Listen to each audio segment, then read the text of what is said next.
تعالوا بصوا بقى كده وشوفوا معايا التفاصيل دي. احلى طبق كشري ممكن تعمليه، ريحته وشكله ولونه حكاية مع دقة الشطة كده والدقة بالثوم، حاجة كده تفتح النفس، جميلة جدا.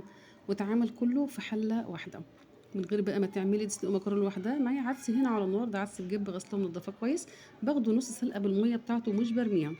بنزل بالشعريه مع حبه كده من الزيت والمكرونه وابدا اقلبهم كده مع بعض، تاخد معايا لون ذهبي حلو كده. بقول لكم يا جماعه تبقى حلوه جدا. خدت خلاص معايا اللون الذهبي ده، ابدا انزل معايا كده بالرز.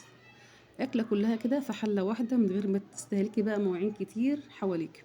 فلفل اسمر واحده من الماجي، حبه من الكمون وملح، وابدا انبهم كده مع بعض. العدس خلاص بعد ما خد معايا نص سوا بالميه بتاعته، ببدا انزل معايا كده وازيد بقى الرز بالشعريه والمكرونه.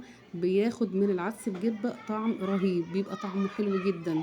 معايا بصله كده ناعمه، حبه زيت، طبعا البصل ده انا مفرزاه معاكم في فيديو قبل كده، بيبقى سهل وجميل جدا. هنزل معايا هنا بطماطم، واحده من الماجي، فلفل اسمر، كمون، حبه من الملح، بصل ابيض كده مقطعاه جوليان، معلقه حلوه كده من النشا بتديله قرمشه حلوه قوي، مخلوش يشرب معاكي في الزيت.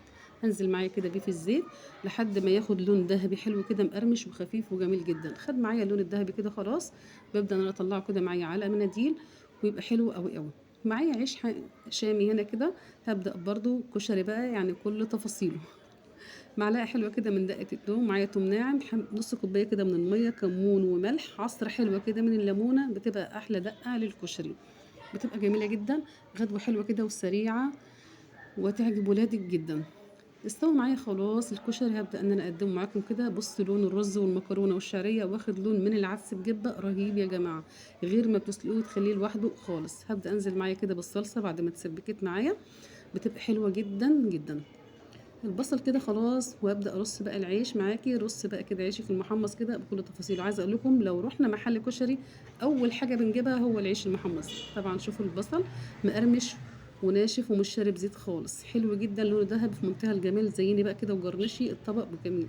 معايا كبشه كده من الصلصه، هبدا انزل معلقه من الشطه اللي بيحب سبايسي، طبعا مش هحط، ده بيتحط على حسب اللي هياكل. جرجير بقى اخضر مع الدقه مع الصلصه الشطه كده. يا رب فيديو خفيف عجبكم، اشوفكم على خير، سلام.